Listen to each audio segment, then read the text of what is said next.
ভারী বর্ষণ ও পাহাড়ি ঢলে শেরপুর ও ময়মনসিংহের বেশ কিছু অংশে আকস্মিক বন্যা দেখা দিয়েছে। শেরপুরের নালিতাবাড়ী, শিবরদী উপজেলায় কমপক্ষে ১১৩টি গ্রাম এবং ময়মনসিংহের ধোবাউড়ার ৫০টি গ্রাম বন্যার পানিতে প্লাবিত হয়েছে। তলিয়ে গেছে ফসলি জমি, ভেসে গেছে পুকুরের মাছ, পানিবন্দী হয়ে পড়েছে কয়েক হাজার পরিবারের মানুষ। ভারী বর্ষণ ও পাহাড়ি ঢলে ভোগাই চেল্লাখালী নদীর বাঁধ ভেঙে ও পানি উপচে পড়ছে। আমার এদিকে কোনো সুবিধা নাই, একটা নৌকা নাই, একটা স্পিড নাই ভাই। আমরা গ্রাম ডুবে গেছে ভাই। ভাই আমার সহযোগিতা করেন ভাই।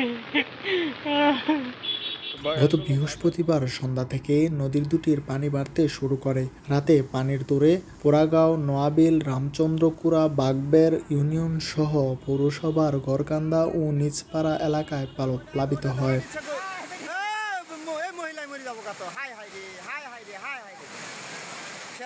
চিল্লাখালী নদীর পানিতে তলিয়ে গেছে নন্নী আমবাগান সড়ক, নন্নী মধুটিলা ইকোপার্ক সড়ক, আমবাগান বাতকুচি সড়ক। এসব সড়কে যান চলাচল বন্ধ আছে।